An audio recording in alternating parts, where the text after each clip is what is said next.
Hello everyone and welcome back to another book review. Today I am going to be reviewing Leelanau Underwater, Exploring Shipwrecks in Leelanau County and the Manitou Passage. So in the library, the colors are what caught me. The book is sort of big. The colors are what caught me about this book, and it is a photography collection of underwater photography of shipwrecks in the Manitou Passage. So the Manitou Passage is this section of Lake Michigan, one of the Great Lakes, that goes between these two large islands, North and South Manitou Island, and many of these freighters or boats that have hauled things on Lake Michigan have had to take this passage to move through the lakes. However, there are a lot of shipwrecks, and this is a location, and I believe it's now actually an underwater preserve due to the number of wrecks that have occurred over the last 200 years in this passage. So this photography collection touches on some of those wrecks that are in this Manitou Passage. Leelanau County is the associated land county where that is, and people have gone there, dived, and taken pictures. Some of these were more recently discovered, or I should say more recently identified wrecks. Some of these are not shipwrecks, but maybe old rails or old ports, and all of them have an interesting story to tell, and the photography, as we will get into, is absolutely fantastic. The book, I will say the one negative is I wish there were more or any maps of the region with maybe markings. I did find a really good website online that I'll put in the description, which does provide those maps with marks on showing where all these shipwrecks are. You are allowed to dive to the shipwrecks, but you aren't allowed to disturb them, obviously. But they do have that information publicly available, and I'll provide the website. I wish the authors had included that in this book. I feel like that would have been helpful, but the authors just really are focusing on the photography in this book. And the photography is really the star of the show.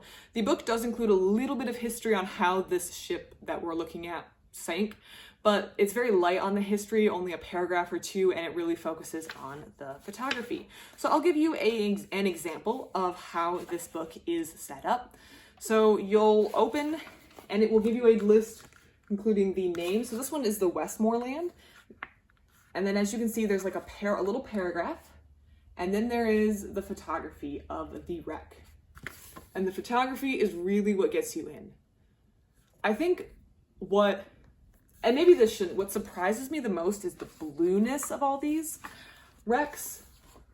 How rich the color blue is. I'm guessing also because unlike things like the Titanic, which we see pictures of, these are not so far underwater that the light is having trouble penetrating. There's still plenty of sunlight that's getting down to these wrecks. And some of these are not really that far underwater, and some of them actually stick up above water. So as we can see, we get these really fantastic blue-hued photography of the shipwrecks in question. And then they just move on to the next one. So here we go, we're moving on to the Congress. And then each shipwreck or each thing that they want to discuss shows up on a different page, and they get a couple pages to each wreck with a little bit of history explaining how it got there. Something else that surprises me is the state in which some of these still exist in. I understand the metal could exist, but it really surprises me sometimes how much wood is also left from these. Some of them are obviously more degraded than others, but the authors do mention in the book that the cold temperatures help preserve some of this, which I guess makes sense. But in other cases, the ice, the freezing and thawing of the lake, has broken these ships apart. Here's some that I'm sure is just an illusion, but these seem very close to the surface. Again, I'm sure if you've ever been out in a lake like this, you know that things appear very close, but maybe as far as 15 feet, 20 feet underwater. I don't know exactly how far those are underwater, but it can be an illusion how close they are to the surface. Here's another interesting one. This was a ship that sank, the Supply, close to South Manitou Island, and this one was carrying bricks, and you can still see the bricks, which I thought was really, really interesting. It's kind of the cargo that once it sinks, it's gonna stay in place. So that's an example of non-wood artifacts remaining. And again, you can just see from some of these other photographs the deep, rich blue of the area it sank in. There were a lot of unidentified shipwrecks, which surprised me. I don't know why it would surprise me, but I feel like I would think that they would know which ship sank, but maybe they didn't. Or maybe it's unclear which of several ships this could be identified with. So that could always happen. Here's an example of a non-shipwreck. This is an old dock that is now underwater. Kind of looks like an underwater forest, but look how close to the surface that appears.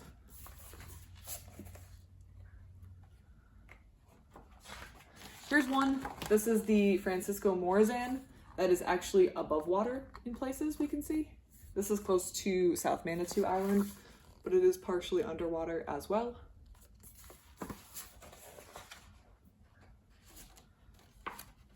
And this is the last one. There's also these rails that are under the water as well. So overall, this was a super cool book. It is a very short book, very focused on the photography, but the photography is super cool, and the website that I found that provides more information and the location is also really helpful if you want to read this book. The photography is fantastic. It is a little light on the history, but it gives you just enough to enjoy the pictures, and I wish it included a map, but I was able to fill in that gap with the internet. If you have read Leelanau Underwater or have any thoughts or comments on this, please let me know in the comment section down below. I love to receive your comments. Otherwise, thank you so much for watching, and I hope you have a great rest of your day.